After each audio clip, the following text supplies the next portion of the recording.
السلام عليكم ورحمة الله وبركاته. إن الحمد لله نحمده ونستعينه ونستغفره ونعوذ بالله من شرور أنفسنا ومن سيئات أعمالنا. من يهده الله فلا مضل له ومن يضلله فلا هادي له واشهد أن لا إله إلا الله وحده لا شريك له واشهد أن محمدا عبده ورسوله أرسله بالحق بشيرا ونذيرا وداعيا إلى الله بإذنه وسراجا منيرا. أما بعد فإن أحسن الحديث كتاب الله وخير الهدي هدي محمد صلى الله عليه وسلم وشر الأمور محدثاتها وكل محدثة بدعة وكل بدعة ضلالة وكل ضلالة في النار. أعوذ بالله من الشيطان الرجيم. بسم الله الرحمن الرحيم. يا أيها الذين آمنوا اتقوا الله حق تقاته ولا تموتن إلا وأنتم مسلمون. يا أيها الناس اتقوا ربكم الذي خلقكم من نفس واحدة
परस्तों की अगर की तूने दिल जोई नहीं, हक परस्तों की अगर की तूने दिल जोई नहीं, ताना देंगे बुत के मुस्लिम का खुदा कोई नहीं।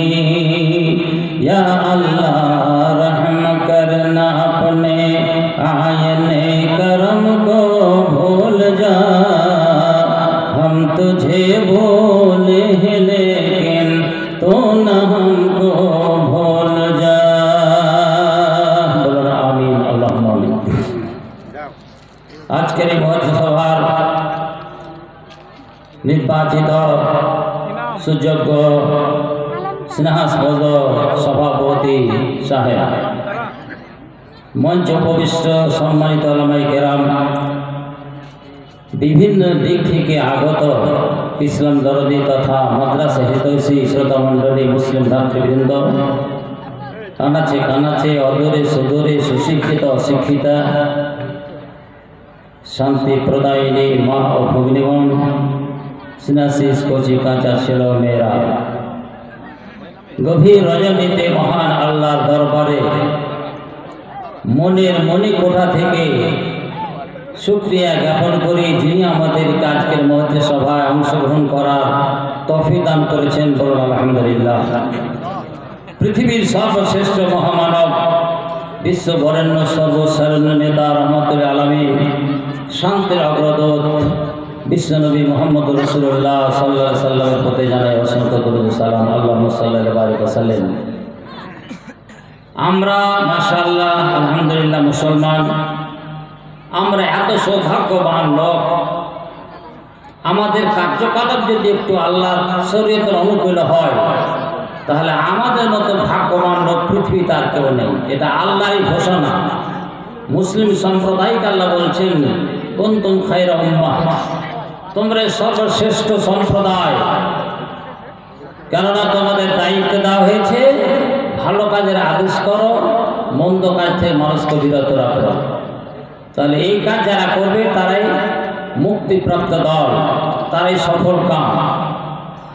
তো আমরা যারা নিজেকে মুসলমান বলে দাবি করি, মুসলমানের পরিচয়কে প্রথমে আয়াতটা পাঠ করেছি। আমি মাইকে কথা বলা আগে অনুরোধ করেছি, দয়া করে আপনারা স্বাধীনতার পরিচয় দিয়ে সভার মর্যাদা অক্ষুণ্ণ রেখে বসে পড়ুন। দাঁড়িয়ে দাঁড়িয়ে কথা শোনাটা এটা বেয়াদবি। আর মুমিনের পরিচয় হবে যখন যেটা বলবে তখন সাথে সাথে সে বাস্তব রূপ দান করবে, যদি অসুবিধা না থাকে। তো সেই বুখারী শরীফের হাদিসে আছে রাসূলুল্লাহ সাল্লাল্লাহু আলাইহি সাল্লাম বক্তৃতা দিচ্ছেন। বক্তৃতা ছেলে বলছেন, মানুষরা মসজিদে ঢুকছে, সালাত পড়ছে, বসছে, হঠাৎ করে রাসূল বললেন বসে যাও। হযরত আব্দুল্লাহ বিন মাসউদ রাদিয়াল্লাহু আনহু যুগের সাহাবী, উনি মসজিদে ঢুকছেন, এক পা ভিতরে আছে দরজা আর এক পা বাহিরে আছে। যখন রাসূলের মুখটা শুনলেন বসে যাও, তো বাহিরটার বাঁ পামটা আর ভিতরে ঢোকানি চৌকাটের উপরে বসে গেছে। এটাই হলো মুমিনের পরিচয়। আল্লাহ রাসূল যখন যেটা হুকুম হবে, অসুবিধা না থাকলে সাথে সাথে তার বাস্তব রূপদান করা মুমিনের পরিচয়। কাজে মাশাআল্লাহ আপনারা ভাইয়েরা বোনেরা সব মুমিন মানুষ আছেন, মাদ্রাসা দরদি, ইসলাম দরদি, কোরআন হাদিসকে ভালোবাসেন বলে এত শীতের রাত্রে শীতকে উপেক্ষা করে আরামের বিছান, গরম বিছানকে ছেড়ে দিয়ে এই সভাতে এসে উপস্থিত হয়েছে। নিশ্চয় আল্লাহ রাসূলকে ভালোবাসেন। ভালোবাসার মধ্যে দিয়েও মানুষ হিসেবে মানুষের ভুল ত্রুটি হতে পারে, কারণ করলে ইনসানি মুরাক্কাবুল খাতায়ুন নিসিয়ান, পৃথিবীর সমস্ত মানুষ ভুলে জড়িত। তো ভুলের সংশোধনের রাস্তা আল্লাহ পাক বাতিয়ে দিয়েছেন। নবীজি যেমন ভুলের কথা বলেছেন, দুনিয়ার সব মানুষ ভুলে জড়িত, ভুল হবেই হবে। তো ভুল কিভাবে সংশোধন হয় তার তরিকা ও প্রসেস পদ্ধতি আল্লাহ তাআলা রাসূল বলে দিয়েছেন। তাহলে আমরা ভুল করি, ভুল কেমন করে সংশোধন হবে তার পথ আমরা জানি। এজন্য আমাদের জীবনে অনেক ভুল হয়েছে। ভুলগুলি মাফ করার পন্থা পদ্ধতি সমূহের উল্লেখযোগ্য অন্য সভাস্থলে হাজির হওয়া, বলুন আলহামদুলিল্লাহ। সেই বুখারীর হাদিসে আছে রাসূলুল্লাহ সাল্লাল্লাহু আলাইহি ওয়াসাল্লাম বলেছেন, মাজতামা কওমুম মিন বাইতিন ফি বাইতিল্লাহ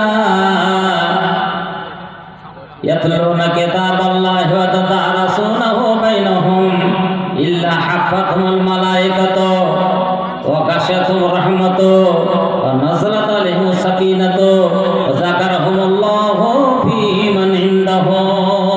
রাওয়াহু বুখারী মুসলিম। নবীজি বলছেন, আল্লাহর জমিনে কোনো জায়গাতে, আল্লাহর কোনো ঘরে যদি কোনো দল বসে, কিসের জন্য?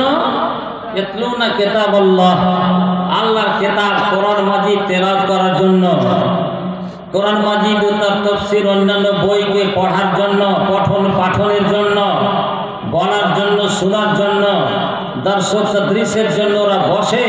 তো শুধু ওরাই বসে থাকে না, ওই শুধু মানুষই বসে থাকে না, আল্লাহর অসংখ্য ফেরেশতা এসে তাদেরকে ঘিরে নেয়। বলো সুবহানাল্লাহ। এখানে অসংখ্য ফেরেশতা আছেন, আমরা না দেখতে পেলেও ঈমান রাখতে হবে। ফেরেশতার প্রতি ঈমান না থাকে, কেউ যদি বলে যে কই মাওলানা সাহেব আমরা তো দেখতে পাই না, তো না দেখতে অনেক কিছু বিশ্বাস করি না? অনেক কিছু আমাদের বিশ্বাস করতে হয়। নাস্তিকরা আল্লাহকে দেখতে পায় না বলে বিশ্বাস করে না, কিন্তু বেটারকে যদি বলা যায় যে তুমি যে না দেখলে বিশ্বাস করো না, তো তোমার বাপকে দেখেছিলে জন্ম দেওয়ার সময়, দাঁত ভাঙা জবাব আছে। নাস্তিকদের কাছে দাঁত ভাঙা জবাব আছে। ওদের দাবি হলো যে জিনিসকে দেখা যেন বিশ্বাস করা যায়। আরে বেকুব, তুই জিন্দা আছে, কথা বলছিস, প্রাণ আছে, দেখতে পাচ্ছিস? দেখতে বল কোন রঙের, কোন ঢঙের, কত বড়, ছোট না কালো ধরো, ওরকম। ওটা দাঁত ভাঙা জবাব যে তোমার পিতামাতা যখন জন্ম দিয়েছিল দেখতে পাওয়া নেই, তো কেন স্বীকার করছে এটা আমার বাপ, এটা আমার মা? অনেক কিছু না দেখলেও বিশ্বাস করতে হয়। তো অসংখ্য ফেরেশতা আছেন। কে বলেছেন? আল্লাহ কোরআন মাজিদে বলেছেন, আল্লাহ হাদিসে বলেছেন। অতএব অসংখ্য ফেরেশতা মণ্ডলী চলে এসেছেন, আমাদেরকে ঘিরে আছেন। আর আল্লাহর পক্ষ থেকে শান্তি বর্ষিত হয়। শান্তি বর্ষণের জাজ্জল্যমান প্রমাণ যে রাজনৈতিক দলের যখন সভা হয়, তো যেরকম সভা এরকম প্রশাসন এসে, পুলিশ প্রশাসন এসে ঘিরে নেয় নিরাপত্তার জন্য, সেফটির জন্য, ঠিক না? তা আমাদের ইসলামী সভায়, কোরআনের সভা যে আয়োজিত হয়, অনুষ্ঠিত হয়, লাখ লাখ মানুষের সমাগম হয়, কোন একটা পুলিশের দরকার হয় নাকি? কেন? ঝগড়া নেই, ঝাঁটি না, সব শান্ত শৃঙ্খলা, শান্তি শৃঙ্খলা বজায় রেখে মুসলমানরা হাদিস কোরআন শুনবে, এই জন্য পুলিশ প্রশাসনের দরকার হয় না। এরই নাম শান্তি, ঠিক না? তাহলে রাসূলের হাদিস কথাও বাস্তব সত্য। নাযালাত আলাইহিmus সাকিনা ওয়া গাশিয়াতুহুর রাহমা, আল্লাহর রহমত এসে ঘিরে নেয়। আর যখন মানুষ বসে জিজ্ঞাসা করে, কোরআন হাদিস বলে আর শুনে, বক্তা বলে, শ্রোতা শুনে, ওয়া যাকারাহুমুল্লাহু ফী মান ইনদাহু, আল্লাহ পাক রব্বুল আলামিনের নিকটে যে সমস্ত ফেরেশতা মণ্ডলী থাকে, যদি এখানে অসংখ্য ফেরেশতা এসেছে, আল্লাহর কাছে কত ফেরেশতা আছে কোনো মানুষ গণনা দিতে পারবে না। অনুমান করে নিতে হবে। আমাদের মুসলমান ভাইরা মায়েরা মক্কা ও মদিনা হজ করতে যায়, কাবা শরীফ প্রদক্ষিণ করে, আর ওই কাবা শরীফের যার সামনে আসমানে সপ্তাকাশ উপরে বাইতুল মামুর বলে আছে, ফেরেশতাদের হজ করার ঘর ওটা। মুসলমানদের হজ করা, তওয়াফ করার ঘর হলো কাবা শরীফ।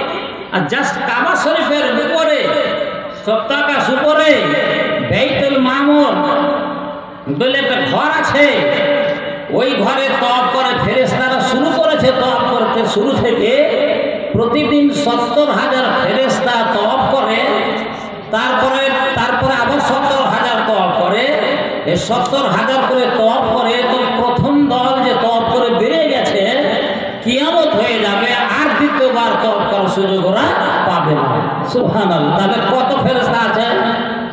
সেই জন্য বলছি, এখানে হাজার হাজার লাখ লাখ ফেরেশতা আছে, আল্লাহর কাছে কত অদ্ভুত ফেরেশতা আছে।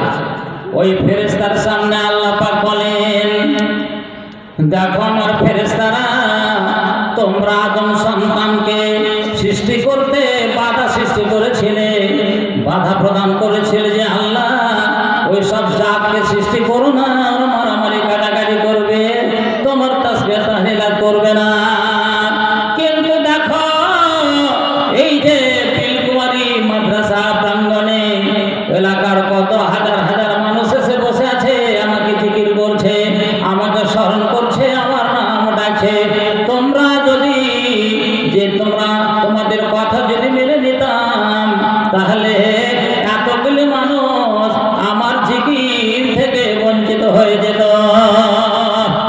তোমাদের পরামর্শ যদি গ্রহণ করে নিতাম, তাহলে আমার জিকির করার লোক থাকতো না। তোমাদের পরামর্শ ছিল ভুল, আমার ইচ্ছা যেটা সেটাই বাস্তবায়িত হচ্ছে। দেখো বিলকুমারীর প্রাঙ্গণে, মাদ্রাসার প্রাঙ্গণে কত হাজার হাজার মানুষ এসে আমার কোরআন হাদিস শুনতে আছে। তাহলে এটা গর্বের বিষয়। আমাদের ব্যাপারে আল্লাহ জিকির আজকার করে। আর যে সমস্ত ফেরেশতারা এখানে এসেছেন, সবার সমাপ্তি লগ্নে ফিরে চলে যাবে। আল্লাহ জিজ্ঞাসা করবেন, কোথায় গিয়েছিল তোমরা? আলাম, উনি জানেন, তথাপি জিজ্ঞাসা করবেন কেন? যে ফেরেশতারা আদম সন্তানকে সৃষ্টি করতে বাধা দিয়েছিল আর যুক্তি দেখিয়েছিল আর মারামারি কাটাকাটি করবে, তোমার জিকির আজকাল করবে না। কিন্তু দেখো আমার ফেরেশতারা, তোমরা যে মুখে বাধা দিয়েছিলে সেই মুখে তোমরা এখন স্বীকার করছো। বিলকুমারী মাদ্রাসা মাটিতে গিয়ে এলাকার হাজার হাজার মানুষ গিয়ে আমার জিকির আজকাল করছে, তোমরা স্বীকার করছো। তাদের মুখে স্বীকারোক্তি নেওয়ার জন্য আল্লাহ পাক জিজ্ঞাসা করবেন, অথচ আল্লাহ পাক জানেন কোথায় কোন জায়গাতে গিয়েছো ফেরেশতারা, জানে না? কিন্তু আল্লাহ ওদের লাজবাব নিরুত্তর করার জন্য জিজ্ঞাসা করবে। ওরা বলবে অমুক জায়গায় গিয়েছিলাম, অনেক লম্বা হাদিস আছে।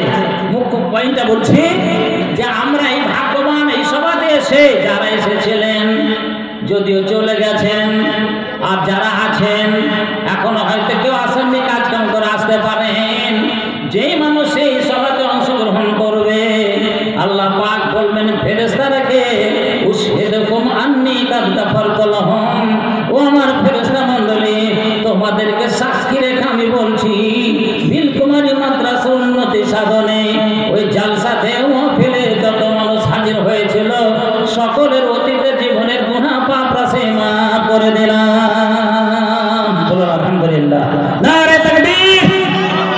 আপনারা মরে গেছেন, জিন্দা আছেন? জিন্দা আছেন? এইটি লোক জিন্দা আছে। কয়টা মরে আছে, কয়টা জিন্দা আছে দেখে হাতে ঢালতো। দেখেন কতগুলো লোক মরে আছে, দেখেন মরে আছে মানে ঘুম পড়ছে। ঘুম পড়লে মানুষ মরে যায়, এটা কোরআনে আল্লাহ বলছেন। আল্লাহু ইয়াতাওয়াফাল আনফুসা হিনা মাউতিহা ওয়াল্লাতী লাম তামুত ফি মানামিহা। আল্লাহ পাক ওই প্রাণটাকে কেড়ে নিন, উঠিয়ে নিন যেটা আসলে মরে যায়। আর যখন ঘুম পড়ে মানুষ, তখন তার প্রাণটাকে আল্লাহ পাক টেনে নেয়, ঠিক না? ফায়ুমসিকুল্লাতী কাযা আলাইহিল মাউত, ওই প্রাণটা আল্লাহ রেখে দেয় আর ফিরে আসতে দেয় না, তার ফড়ে তার শরীরে আর ফিরে আসতে দেয় না, যার মৃত্যুর সময় হয়ে যায়। ওয়ুরসিল উখরা ইলা আজালিন মুসাম্মা, আর যার জীবিত থাকার টাইম থাকে আল্লাহ তার জীবটাকে, প্রাণটাকে আবার তার শরীরে ফিরিয়ে দেয়। তখন সে ঘুম পড়ে জীবিত হয়ে উঠে যায়, আর টাইম শেষ হয়ে গেলে আর বিছানা গিয়ে শুয়ে যায়, শুয়ে থাকে, আর দ্বিতীয়বার ভোরবেলা ওঠার ক্ষমতা হয় না। ভোরের বেলাতে অনেক জায়গায় মাইকে ঘোষণা হয়ে যায়, অমুক লোক মারা চলে গেছে, অমুকের সময় মাটি দিতে চলে আসিও। কার কথা? আল্লাহর কথা। আমি বলছিলাম যারা ঘুমিয়ে গেছেন, মরে গেছেন, মরতে কেউ চাহে? কে মরতে চাহে? আল্লাহর নবীরা ছাড়া কেউ মরতে রাজি হয়নি। নবীদের মধ্যে ব্যতিক্রম হিসেবে হযরত মুসা নবী ছিলেন, মরতে চাহেনি।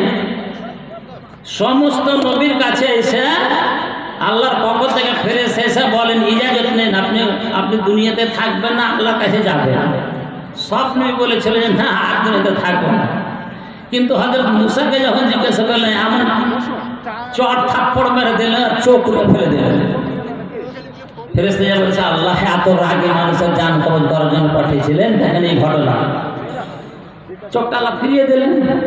তো মরবে না তোকে বলো, একটা গরুর পিঠে হাত রাখতে বলো, যতটা হাতের তলাতে লুম আসবে তত বছর বাঁচবে, যে বলো। তাই বললেন ফেরেশতা ঈসা। তারপরে বলছে তারপরে কি হবে, তারপর মরতে হবে। ও যখন শেষে মূর্তি হবে তা থাক, এখন হয়ে যাবে। মরতে চাইলে আর যা না চাইতে গেলে মূর্তি হবে, টাইম হবে, ঠিক না? তো সেই বলছি যারা আছেন শুনছেন একটু জিন্দা হ্যাঁ শুনেন। আর ঘুম পাড়ে জিনিস, ঘুম পাড়তে গেলে হয় শোনা তো দূরের কথা, নামাজ পড়া মাপ আছে। শোনে না কোথাও দেখতে হাদিস আছে যে তোমার যদি খুব ঘুম আসে তাহলে শুয়ে যাও, আগে ঘুম পড়ো তারপরে নামাজ পড়িও। ঘুমের ঘরে নামাজ পড়িও না, কারণ একটা বলবে মুখ দিয়ে আর একটা তোমার সরবে মুখ দিয়ে। বলতে চাইছে আল্লাহ মাফ করলি, ঘুমের ঘরে বলছে আল্লাহ মাফ করলি, মানে কি হলো আল্লাহ মাফ করলি আল্লাহ তুমি আমাকে মাফ করো, আর আল্লাহ মাফ করলি মানে আল্লাহ তুমি আমাকে মাটি দাও, ঠিক না? এই জন্য জাগ্রত অবস্থায় মন দিয়ে মনের কান্দে শুনতে হবে।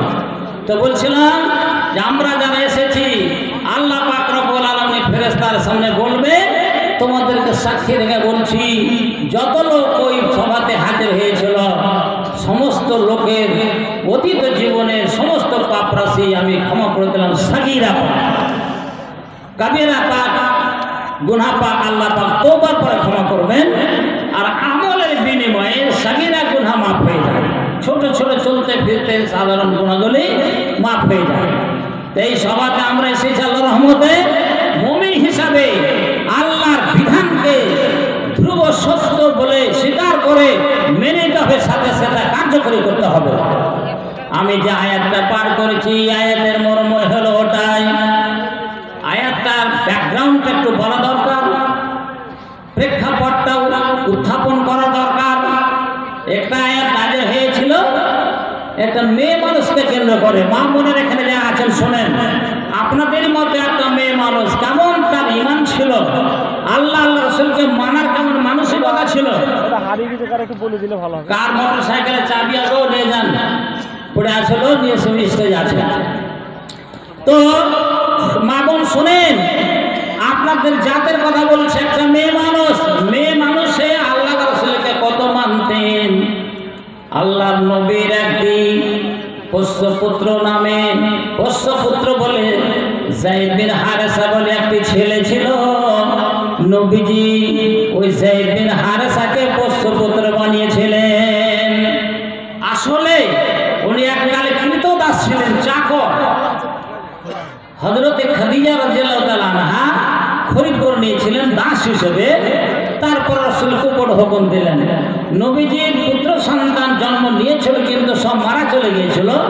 এই জন্য যায়েদকে রাসূল পোষ্যপুত্র বানালেন, লালন পালন করতে লাগলেন।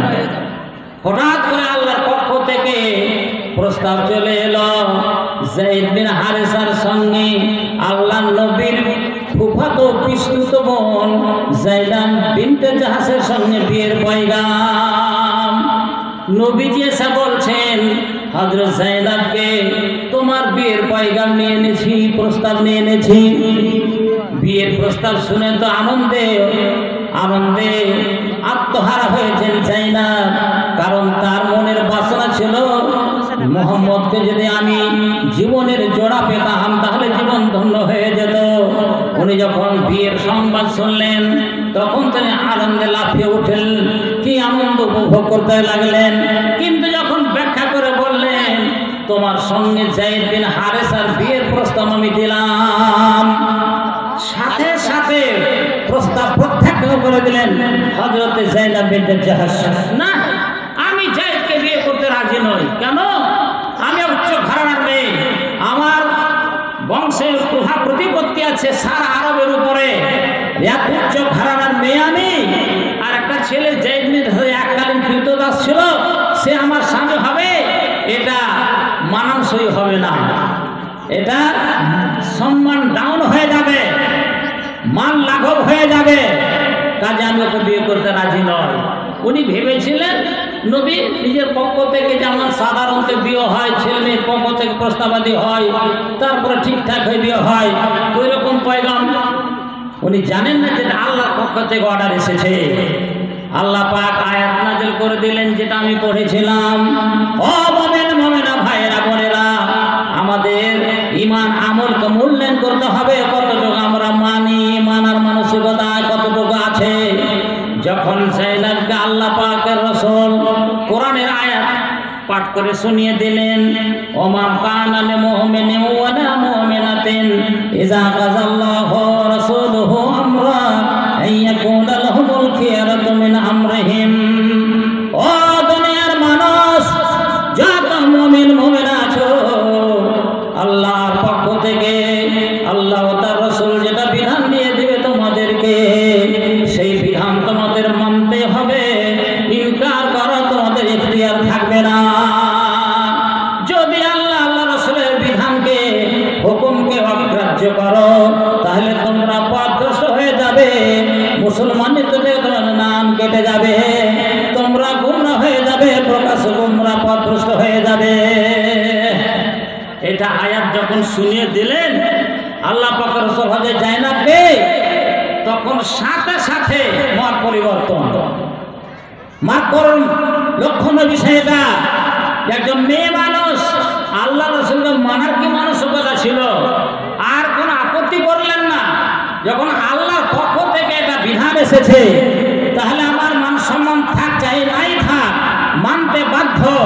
বিয়ের মত পরিবর্তন করে দিলেন এবং সম্মতি জ্ঞাপন করলেন, আল্লাহর পক্ষ থেকে যেহেতু বিধান এসেছে।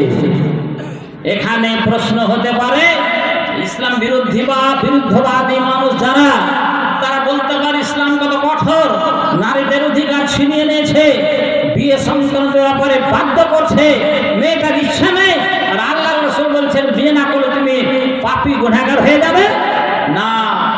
এই প্রশ্ন যুক্তি কারণ, ও ভাইরা ভালো করে জানুন, ইসলাম যা মুসলমান নর নারীকে যা বিশেষ বিশেষ বিশেষ ক্ষেত্রে যে স্বাধীনতা দিয়েছে, দুনিয়ার কোনো মতভেদে তার নজির মিলবে না। অদ্যাবধি কেন কিয়ামত পর্যন্ত সমস্ত মুসলিম নরনারীর একটা নিজস্ব অধিকার আছে বিয়ে সংক্রান্ত ব্যাপারে। যদি কোনো ছেলে কোনো মেয়েকে বিয়ে করতে রাজি নয়, তার বাবা জোর জবরদস্তি বিয়ে দিতে পারে না। ওই রকম কোন মেয়ে যদি কোনো ছেলেকে বিয়ে করতে রাজি নয়, তার গার্জেন তাকে বিয়ে করতে বাধ্য করতে পারে না। লা তুনকাহুল আইমু হাত্তা তুস্তাহজানা ওয়া লা তুনকাহুল বিকরু হাত্তা তুস্তাহমারা। লা তুনকাহুল আইমু হাত্তা তুস্তাহমারা ওয়া লা তুনকাহুল বিকরু হাত্তা তুস্তাহজানা। কোন বিবাহিত নারী বিয়ে হয়েছিল, তালাক হয়ে গেছে, অথবা তার স্বামী মারা গেছে, তাকে সাইয়্যিবা বলা হয়, ওই মেয়েটার বিয়ে তার গার্জেন জবরদস্তি দিতে পারে না, যতক্ষণ তার মুখ থেকে আওয়াজ না পাবে, অনুমতি না পাবে। ওই রকমই কোনো কুমারী নারী, কুমারী মেয়ে যার কখনো বিয়ে হয়নি, ওই মেয়েটা যতক্ষণ পর্যন্ত ইজাজত না দিবে, ততক্ষণ পর্যন্ত তার গার্জেন জবরদস্তি বিয়ে দিতে পারে না। খামসা বলে একটা মেয়ে, ওর বাবা বিয়ে দিয়েছিল অসম্মতিতে, ওর পছন্দ ছিল না। নবীকে গিয়ে বললেন আমি বিয়েটা রাজি নয়, বাবা জবরদস্তি বিয়ে দিয়েছে আমার। নবীজি ওর বিয়ে বাতিল করে দিলেন, জবরদস্তি বিয়ে চলবে না। এইখানে যায়েনাবকে আল্লাহ পাক বাধ্য করছেন সাময়িকের জন্য, যেহেতু তিনি জানেন এই বিয়ে লাস্টিং করবে না, বেশি দিন চলবে না। কিন্তু আরবের মদিনার মাটিতে একটা কুসংস্কার বিরাজ করছিল, সেই কুসংস্কারকে উৎখাত করার জন্য আল্লাহ পাক বাধ্য করলেন। লক্ষণ বিষয় ভালো করে শুনুন, এখানে হিকমত আছে। আল্লাহ যেহেতু জানেন যে বিয়ে লাস্টিং করবে না, এই বিয়ের মাধ্যমে একটা কুসংস্কার দূর হবে। কি কুসংস্কার? তদানীন্তনকালে কোন ছেলেকে যদি কেউ নিয়ে নিত, দত্ত যাকে বলা হয়, লালন পালন করতো, তো ওরা মনে করতেন নিজের ঔরসজাত সন্তান। ঔরসজাত সন্তান কোনো লোকের ছেলে, যার ঔরসজাত সন্তান তার বউকে যদি তালাক দিয়ে দেয়, তাহলে ওই ছেলেটার বাবা তার পুত্রবধূকে বিয়ে করতে পারে না। এটা হলো শরীয়তের বিধান, এখনো আছে, কিয়ামত পর্যন্ত বলবৎ আছে। তো কিন্তু অপরের ছেলে আপন ছেলে হয়ে যায় না। ওর সঙ্গে যদি তালাক দেয় তার বিয়ে করা যাবে না, এটা ওদের ধারণা ছিল। ও তো কেউ নাই, ওর রক্তের সঙ্গে যোগাযোগ নেই, নারীর সঙ্গে যোগাযোগ নেই, কোনো যোগাযোগ নেই, শুধু ওকে লালন পালন করেছে, তো আপন পুত্র হবে কেন? যদি কোনো কারণে তার পোষ্যপুত্র তালাক দিয়ে দেয়, ইচ্ছা করলে তার পুত্রবধূকে বিয়ে করতে পারে, যেহেতু তার পুত্রটা অরুজা সন্তান নয়। আল্লাহ যেহেতু জানে আর এই ঘটনা ঘটবে, শেষে মোহাম্মদের পুত্রবধূ, মোহাম্মদের পোষ্যপুত্র যায়েদ, তার সঙ্গে বিয়ে হলো জাইনাবের। এককালে জাইনাব তার কাছ থেকে পৃথক হবেই হবে, আর শেষে মোহাম্মদের সঙ্গে বিয়ে দিয়ে আল্লাহ পাক দেখাবে যে দেখো তোমরা ভুল ধারণায় পড়ে আছো, আসল পুত্রবধূ এটা নয়। সেই জন্য আল্লাহ পাক রব্বুল আলামিন বাধ্য করলেন সাময়িকের জন্য, বিয়ে তো হয়ে গেল, কিন্তু স্বামীর সঙ্গে যে ব্যবহার করতে হয়, স্ত্রীকে স্বামীর সেবা করতে হয়, মানতে হয়, তার যত্ন করতে হয়, তার কথা মানতে হয়। কিন্তু যাইদের কথা ভালো লাগে না, যাইদের প্রতি যেহেতু মহব্বত হয় না, যাইদকে কথা বলতে, যাইদের কথা শুনতে ভালো লাগে না। কারণ স্বামী স্ত্রীর মধ্যে যদি মহব্বত না হয়, তাহলে এক অপরকে আর ভালো লাগবে না, লাগবে না। এই জন্য আল্লাহ পাক যখন দেখেন দুই ছেলে, এক ছেলে আর মেয়ে, আমেরিকার মেয়ে আছে আর জার্মানের ছেলে আছে, যদিও কোনোদিন দেখা সাক্ষাৎ হয়নি, কিন্তু যখন বৈবাহিক সূত্রে আবদ্ধ হয়ে যায়, তখন ওয়াজআলা বাইনাকুম মাওয়াদ্দাতান ওয়া রাহমা। আল্লাহ পাক বলছেন, ও ছেলে আর মেয়ে, তোমরা যখন বৈবাহিক সূত্রে আবদ্ধ হয়ে যাও, স্বামী স্ত্রী হয়ে যাও, তোমাদের ভিতরে আল্লাহ পাক এমন মহব্বত, ভালোবাসা সৃষ্টি করে দেয়, একজন ছাড়া আর একজন শান্তিতে থাকতে পারে না, ঠিক না? এটা আল্লাহর পক্ষ থেকে মহব্বত। मोहब्बत की नहीं जाती, हो ही जाती है, हुस्न जब आता है तो नज़ाकत आ ही जाती है, चार आंखें होती हैं तो मोहब्बत हो ही जाती है। আল্লাহর পক্ষ থেকে অধিকাংশ লোকের মহব্বত হয় কিনা স্বামী স্ত্রীতে? 99% হয়, 10% না হলো 99% মহব্বত। এই জন্য এত সংসারটা চলে, দাম্পত্য জীবন সুখী হয়। কিন্তু এক্সেপশনাল ব্যাপার যদি একাত্র না হয়, তখন সংসারে ছুটাছুটির রাস্তা আল্লাহ পাক দেখেছে, ঠিক না? তো জাইনাব জায়েদকে মানতে পারছিলেন, যেহেতু ওর প্রতি মহব্বত হয় না। তো জায়েদ এসে অভিযোগ করে, আল্লাহ রসুল, স্ত্রী করা যায়, বিয়ে করা যায় কেন? ওর কাছ থেকে সেবা নেওয়া যাবে, শান্তি পাওয়া যাবে। আল্লাহ যে স্ত্রীদেরকে সৃষ্টি করেছেন শান্তি নেওয়ার জন্য, কথা যদি না মানে, আমাকে অগ্রাহ্য করে, তো শান্তি কোথায়? অতএব আমি আর জাইনাবকে রাখতে রাজি নই। আল্লাহ পাকের রাসূল বলছেন, বাবা শোনো, জাইনাব মেয়ে মানুষ, মেয়েদের ভিতরে বক্রতা থাকবে, কারণ ইন্নাল মারআতা খুলিকাত মিন জিলাইন, মেয়েদেরকে সৃষ্টি করা হয়েছে ব্যাকা হাড্ডি থেকে, হযরত আদমের ব্যাকা হাড় থেকে, আর আল্লাহ তাআলা হাওয়াকে সৃষ্টি করেছেন। অতএব তারিতে সব বেটি আছে, মূলখানে তাদের বক্রতা আছে, চলতে ফিরতে ব্যাকামো থাকবে, কাজে সহ্য সবর করে চালিয়ে নিতে হবে। স্ত্রীর কাছ থেকে যদি কাজ দিতে চাও, তাহলে ব্যাকাম অবস্থায় কাজ নিতে হবে। ইনসাহাবতা তুরি তারাকতা হো, ইনসাহাবতা তুতি মোহ তারাকতা হো, ইনসাহাবতা তুতি মোহ কাসারতা হো, ওয়াইন তারাকতা হো লাম ইয়াজাল আওয়াজ। যদি তোমার স্ত্রীকে সম্পূর্ণ ঠিক করতে যাও, সোজা করতে যাও, একটা ব্যাকা হাড়কে, ব্যাকা বাতিলকে সোজা করতে তাড়াতাড়ি, তাহলে পট করে ভেঙে যাবে। কঠোরতা অবলম্বন করো, যদি তোমার স্ত্রীর প্রতি প্রেসার ক্রিয়েট করো, তাহলে তোমার সংসার ভেঙে যাবে, তালাক হয়ে যেতে পারে। ওদের সহ্য সবুরত চালিয়ে নিতে হবে। নসিহত করেছেন আল্লাহ রাসূল, হ্যাঁ, যে ব্যাকা অবস্থার সংসার মেনটেন করতেই হবে, কারণ ব্যাকা হাত থেকে তৈরি মেয়েরা, সহ্য সবুর করে চালাও। চললেন কয়েকদিন পর আবার সবাই অভিযোগ করলেন, আল্লাহ রাসূল, আমি আর রাখতে পারি না, আমার সম্মান হয় না, আমার সংসারে সুখ হয় না, কথা মানতে রাজি হয় না, অতএব আমি সেই জাইনাবকে রাখতে রাজি নয়। আল্লাহ নবী দেখলেন যে যখন সংসার টিকবেই না, আর জাইনাবের মনোবাসনা রাসূল বুঝতে পেরেছিলেন যে মোহাম্মদকে যদি আমি পাই তাহলে জীবন ধন্য হয়ে যাবে, কিন্তু বাধা সৃষ্টি হচ্ছে যে আমি যদি জাইদকে তালাক দিতে বলি আর ইদ্যতের সময় সীমা অতিক্রান্ত হয়ে যাওয়ার পর আমি যদি বিয়ে করি তাহলে লোকেরা আগুন জ্বালাবে। যা মোহাম্মদ পুত্রবধূকে ছাড়িয়ে নিল আর নওজুবিল্লাহ চালাকি করে বিয়ে করে নিল। তোবা তোবা তোবা, তো লোক তো সমালোচনায় মুখর হয়ে যাবে।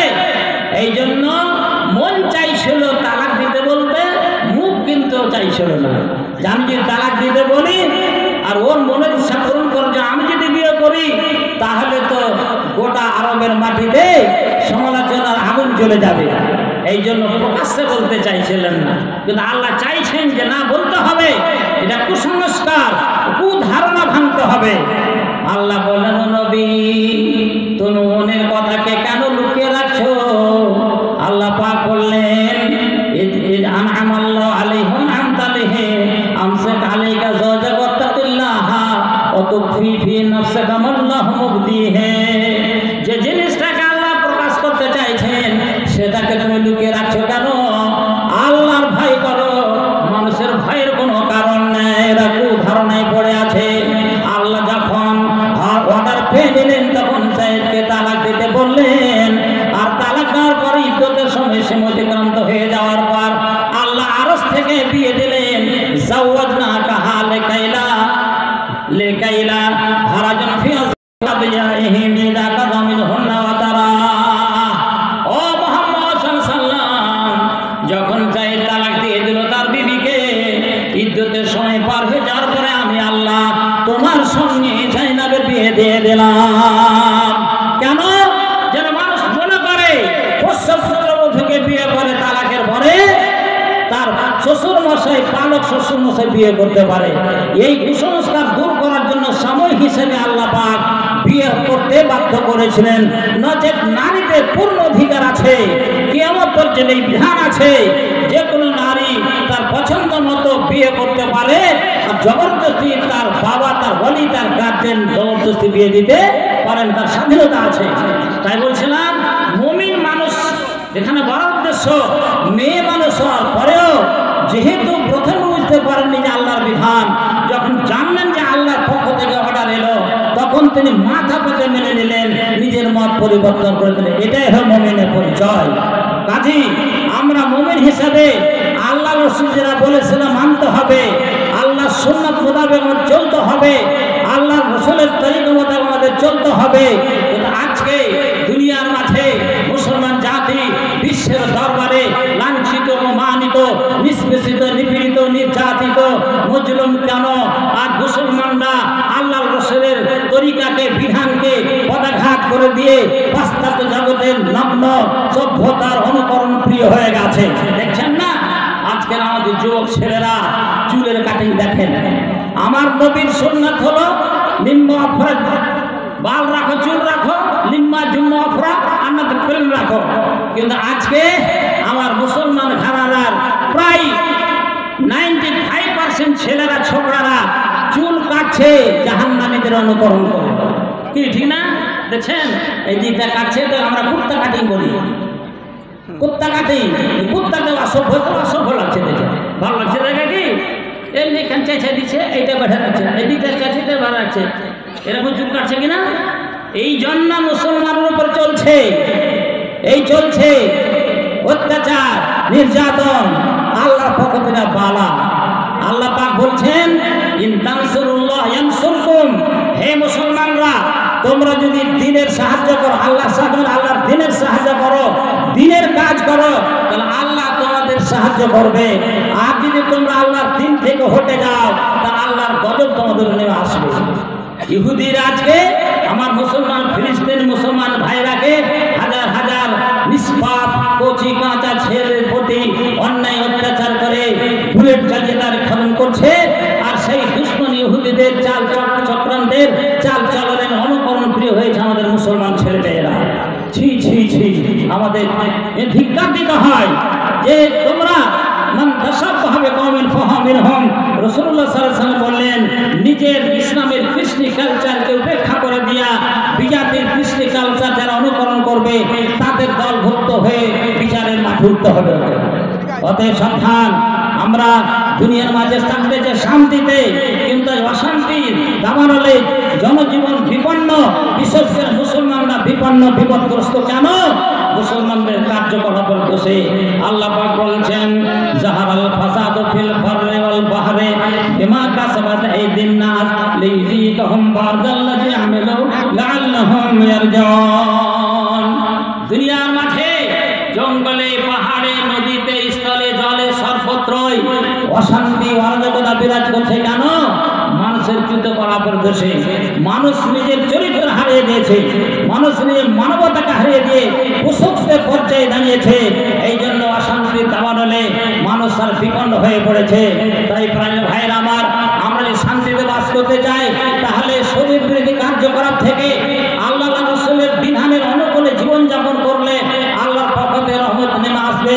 নয়তো যত আমরা মাদ্রাসা করি, যত মসজিদ বড় বড় উঁচু করে লম্বা করে বানাই, আর চিকন টাইলস বসে চিকন চাকন মাদ্রাসা মসজিদ করি, কিন্তু আমরা যদি রসুল প্রিয় না হয়ে পাশ্চাত্য জগৎ ইসলাম দুশ্মনদের তরিকা প্রিয় যদি হয়ে যায়, তাহলে আল্লাহর পক্ষ থেকে রহমত নেমে আসবে না। আপনাকে একটা হাদিস বলছি, সবার ধৈর্য হারিয়ে গেছে, রাত 12টা চলেছে, সেই জন্য আর বক্তব্য দেওয়ার মতো পরিবেশ ভাঙার্ম করেছে। ওই দীর্ঘায়িত করছি না, একটা হাদিস বলছি শুনুন, বুখারী মুসলিমের হাদিস, যে দুনিয়াতে অশান্তি বিরাজ করছে, আরো আসবে। কেন? রাসূল ভবিষ্যৎবাণী করে গেছেন 1400 বছর আগে, বলেছেন যে এই সমস্ত মানুষের সমাজে যখন কার্যকলাপ বিরাজ করবে, তখন একা করে আল্লাহর পক্ষ থেকে আযাব আসতে থাকবে। এদাত্তুখাযাল ফায়উ দেওয়ালান ওয়াল আমানাতু মাগনামান ওয়াজ যাকাতু মাগরামান ওয়া তু'ল্লিমা লিগাইরিদ দ্বীন ওয়া আতা রাজুলু ইমরাতাহু ওয়া আক্কা উম্মাহু ওয়া আদনা সাদিকাহু ওয়া যাহারাতুল ফাসাদ ফিল মাসাজিদি ওয়া সাদাল কাবিলাতা ফাসিকুহুম ওয়া কানা যাইমুল কওমি আরজালাহুম ওয়া উকরামা রাজুল মাকাবাতা শাররিহি ওয়া যাহারাতুল কাইনাতুল মাযিফু ওয়া শুরবাতুল খুমুরু ওয়া লানা আকরা হাযিল উম্মাতা ওয়ালাহা ফারতাকিবু ইনদা যালিকা রিহা হামরা ওয়া জালজালাতান ওয়া খাসফান ওয়া কাযফান ওয়া আয়াতিন তাতাবা'আত নিজাম কুতাসিল কুহুতাতাবা রাহতিবি। অন্য হাদিসে আছে, এই হাদিসে 15টি কুসংস্কার এর কথা রাসূলুল্লাহ বলেছেন 1500 বছর আগে। আজকে আমরা সবটাই দেখতে পাচ্ছি। তিনি ভবিষ্যৎবাণী করেছেন এই হবে। রাসূল কোন ল্যাবরেটরিতে রিসার্চ করতে যাননি, কোন স্কুল কলেজ ইউনিভার্সিটিতে পড়তে যাননি। যেহেতু তিনি আল্লাহর পক্ষ থেকে তালিম পেয়েছিলেন বলে যেটা বলে গেছেন সেটা হতে আছে, হতেই থাকবে। আমাদের 10 বছর আগে যেগুলো দেখিনি সেগুলো দেখতে পাচ্ছি, 20 বছর আগে যেগুলো দেখিনি সেগুলো এখন দেখতে পাচ্ছি। সব কুসংস্কার ছেয়ে গেছে। যে 15টি কুসংস্কারের কথা রাসূল বলে গেছেন, সেই 15টি কুসংস্কার মধ্যে একটি বাকি নেই, সব ছেয়ে গেছে। আপনাকে বলছে শুনুন, নবীজি বলেছেন এই সব পাপের কাজে যখন মানুষ জড়িত হয়ে যাবে, আল্লাহর পক্ষ থেকে পরপর আযাব আসতে থাকবে। নাম্বার 1, এদাত্তুখাযাল ফায়উ দেওয়ালান, যখন ফায়ের মালকে মানুষ নিজের দৌলত, নিজের সম্পত্তি মনে করবে। ফায়ের মাল মানে বাইতুল মাল, গরিব দুঃখী, অভাব দুস্থ দরিদ্রদের হক মরল সরদারের কাছে জমা থাকবে, ফেতরার টাকা থাকবে, চামড়ার পয়সা থাকবে, যাকাতের পয়সা থাকবে। কোন দলপতির কাছে, ওই দলপতির কাছে যাবে যার হকদার, তাদের হক দিবে না, আত্মসাৎ করবে, মেরে খাবে। এটা ব্যাখ্যা করার দরকার নেই, আমরা দেখতে পাচ্ছি। সরকারি মাল জমা আছে, ফেতরার টাকা জমা আছে, মাদ্রাসার চাঁদা কালেকশন করে গেছি, দল ওকে 500 টাকা বাজেট করেছে, বাড়িতেই নেই। 2 দিন 3 দিন ঘোরার পর বলছে বলে স্যার আপনার লেখা টাকা জমা হয়েছে, এত আগে খালি চুপচাপ যে রাখতে পারলাম না, কোনো রকম 200 টাকা রেখেছি, 500 টাকা বাজারে 300 টাকা খেলো। এরকম অনেক সর্দার আছে, নেই আছে। হ্যাঁ, যে আছে সে তো রাগ করছে, কিন্তু আমি তো কাউকে ফেরে মাথা বলি না। আমাদের জীবনের পরীক্ষা যে মানুষের মাল আত্মসাৎ করবে, আহলে হকুকের হক দেবে না। এদাত্তুখাযাল ফায়উ দেওয়ালান ওয়াল আমানাতু বিষয় আছে, 15টি বিষয় বলে 15 ঘন্টা লাগবে। তো অত ধৈর্য মানুষের থাকবে না, তো ধৈর্য ভাঙ কর্ম করেছে, তো ধৈর্য তো বক্তারও থাকবে না, শ্রোতা না থাকলে বক্তা ভালো লাগবে না। আমি খুব সংক্ষেপে বলছি, খুব মারাত্মক হাদিস। এসব কাজ থেকে আমরা যদি বিরত না হই তাহলে আল্লাহর পক্ষ থেকে আযাব আসবে, শান্তি পাওয়া যাবে না। নাম্বার 1 বললাম, মানুষের হক মারবে, মানুষ আমানতের খেয়ানত করবে, যাকাত দেওয়া মানুষ জরিমানার মতো ভারী মনে করবে, লক্ষ লক্ষ টাকা ব্যয় করে খরচ করে কোনো জিনিস কিনতে পারে, কিন্তু 5 টাকা যদি জরিমানা হয় ওটা দিতে ভাই লাগে, ঠিক না? তো যাকাত দিতে মানুষ ভারী মনে করবে, যাকাত সঠিক দেবে না। মাশাআল্লাহ, মুসলিম কমিউনিটিতে এত ক্যাপিটালিস্ট মানুষ আছে, এত ধনবান মানুষ আছে, সঠিকভাবে তাদের ধনের যাকাত দেয়, তাহলে গরিব মুসলমান থাকবে না। কিন্তু দেয় না, সঠিক যাকাত দেয় না। যাকাত পরাক্রান্তিকভাবে দিতে হয়, কিন্তু মানুষ যাকাত দেয় না। যাকাত দেওয়াকে জরিমান মনে করবে, এত আমার কমে যাবে না, দেব না। ও তুল্লে লাগাইরে দিন, আর দিনের শিক্ষা অর্জন করবে না। আর যদিও করে তাহলে দুনিয়া কামানোর জন্য, তা কামার হলে হলো, দিনের সেবায় উদ্দেশ্য থাকবে না। হ্যাঁ, আর 2 নম্বর দিনের শিক্ষাই দেবে না, কি ফকিরের শিক্ষা, তাই না? অথচ দিনের শিক্ষা মূল শিক্ষা, এটা কোরআনের শিক্ষা। কোরআনকে হাকিম বলা হয়েছে, তিলকা আয়াতুল কিতাবুল হাকিম, কোরআনুল হাকিম, হিকমত জ্ঞানপূর্ণ কোরআন। কোরআনের ভিতরে বিজ্ঞান আছে, কোরআনের ভিতরে হিকমত আছে, শুধু আমাদের বুঝার দরকার আছে। এই কোরআনের তালিম দেওয়া বিলকুমার মাদ্রাসা, এই মাদ্রাসাতে যে কোরআনের তালিম দেওয়া হয়, এই কোরআনের তালিম হাসিল করে যারা আলেম হবে, সোনার কত মর্যাদা আছে। অথচ কোরআনের আর হাদিসের শিক্ষার্থী অভাব, খুবই অভাব, স্কুলে জায়গা দিতে পারা যায় না। আর একটা মাদ্রাসা, একটা থানার ভিতরে 2-4টা মাদ্রাসা আছে, তো 200-400 ছেলে বেশি পাওয়া যায় না, বুঝলেন? কেন? এই শিক্ষাকে অবহেলা করে। দুঃখের বিষয় হচ্ছে, অপ্রিয় সত্য কথা, যে আমাদের কোরআনী তালিমকে আমরা মর্যাদাপূর্ণ না মনে করে দুনিয়াবি তালিমের জন্য আমাদের ছেলেমেয়েদেরকে ছোট থেকে কত স্টাডি করায়, আর কত তৈরি করে, পিঠে ব্যাগ ঝুলিয়ে দিয়ে মোটরসাইকেল টিফিন ধরে নিয়ে স্কুলে পৌঁছে আসি, আবার নিয়ে আসে, কিন্তু মাদ্রাসাতে মানুষ দিতে চায় না। অথচ একটা যদি আলেম তৈরি হয়, তাহলে শোনো আলেমের কত মর্যাদা। আল্লাহ নবী বলেছেন, ইন্নাল আলেমা ইয়াস্তাগফির লাহু মান ফিস সামাওয়াতি ওয়া মান ফিল আরদি হাত্তাল হিদান ফি জাওফিল মা। একজন আলেম আল্লাহর কাছে এত মর্যাদাশীল, সারা জাহানে আসমান জমিনে যত মাখলুকাত আছে, কত মাখলুকাত আছে আল্লাহ ছাড়াও জানে না। আমরা বক্তারা বলে দিই, খুতবাতে উঠে 18,000 মাখলুকাতের মধ্যে আমাদের আল্লাহ সর্বশ্রেষ্ঠ সৃষ্টি করেছেন, বলুন আলহামদুলিল্লাহ। এটা নিজের ঘরের কথা, হাদিস করার কথা বলে। 18,000 মাখলুক বলাটা অন্যায়, কারণ কত মাখলুক আছে আল্লাহ ছাড়া কেউ জানে না। তা আল্লাহ সব মাখলুককে 18,000 সীমিত করে দাও, ঠিক কি? ঠিক নয়। আল্লাহ বলছেন, সুবহানাল্লাযী খালাকাল আজওয়াজা কুল্লাহা মিম্মা তুনবিতুল আরদু ওয়া মিন আনফুসিহিম ওয়া মিম্মা লা ইয়ালামুন। আল্লাহ পাক জমিন থেকে কত প্রাণী সৃষ্টি করেছে, সব আমরা জমিন থেকে। আমরা জীবজন্তু যদিও নরনারীর সম্মিলনে সন্তান হয়, কিন্তু মূল উপাদান হলো জমিন, মাটি। মাটি থেকে যে খাদ্যদ্রব্য উৎপন্ন হয়, উৎপাদিত ফসলাদি মানুষ খায়, জীবজন্তু খায়, তাদের থেকে ব্লাড তৈরি হয়, ব্লাড থেকে বীর্য তৈরি হয়, বীর্য থেকে মানুষ তৈরি হয়। তাহলে মানুষের সৃষ্টির উপাদান মাটি, এখন পর্যন্ত মাটি। এই মাটি থেকে আল্লাহ মানুষ অন্যান্য জীবজন্তু প্রাণী সৃষ্টি করেছে। যত আমরা দেখতে পাচ্ছি গণনায় পাচ্ছি, আর কত আল্লাহ সৃষ্টি করেছে মানুষ তা জানে না। ও দুনিয়ার মানুষ, তোমরা যদি আল্লাহর নিয়ামতকে গুনতে লাগো, সারা বিশ্ব জাহানের মানুষ যদি গণনা করে আরম্ভ করো, আল্লাহর নিয়ামত গুনে তোরা শেষ করতে পারবে না, পারবে না, পারবে? খড় কুটা লতা পাতা কি পতঙ্গ সবই আল্লাহ সৃষ্টি, আল্লাহ সব নিয়ামত।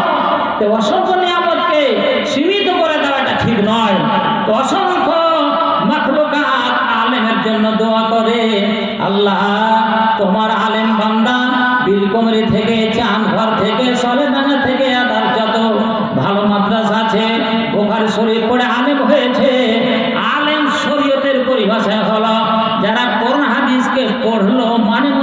যায় না, আক্ষরিক শাব্দিক মানে যায় না ব্যাখ্যা করে তারা হলো আলেম।